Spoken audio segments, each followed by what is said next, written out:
সবাইকে ধন্যবাদ জানিয়ে শুরু করছি আজকের ভিডিও। এটা হচ্ছে দৌলতদিয়ার সেই ফেরিঘাট। ফেরিঘাটে এখন ফেরির উপর আছি ঢাকা যাওয়ার পথে। এটা হচ্ছে সেই পদ্মা নদী, খুবই উত্তাল বাতাস বইছে। বাতাসের কারণে প্রচণ্ড শীত। এই শীতের মধ্যেও ঢাকা যাচ্ছি, প্রয়োজন আছে তাই। অনেক ঘোরাঘুরির পরে এই ফেরিঘাটটা, এখানে ফেরিটা পাইছি।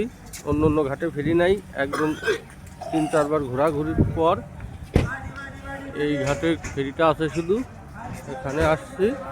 তারপরেও গাড়ি খুব কম, খুব স্লো স্লো গাড়ি আসছে। হয়তো একটু দেরি হতে পারে ফেরিটা ছাড়তে।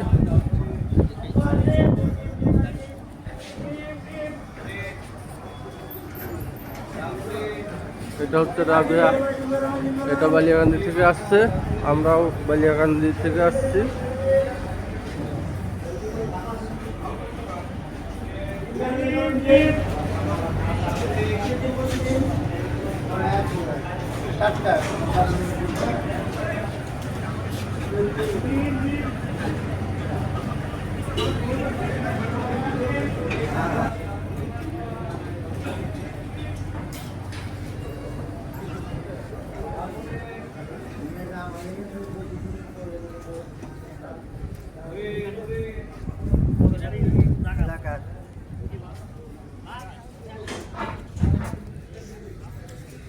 এটা হচ্ছে পদ্মা নদী। পদ্মা নদীর উপরে ফেরির উপর দাঁড়িয়ে আছি, এখন ঢাকা যাওয়ার পথে।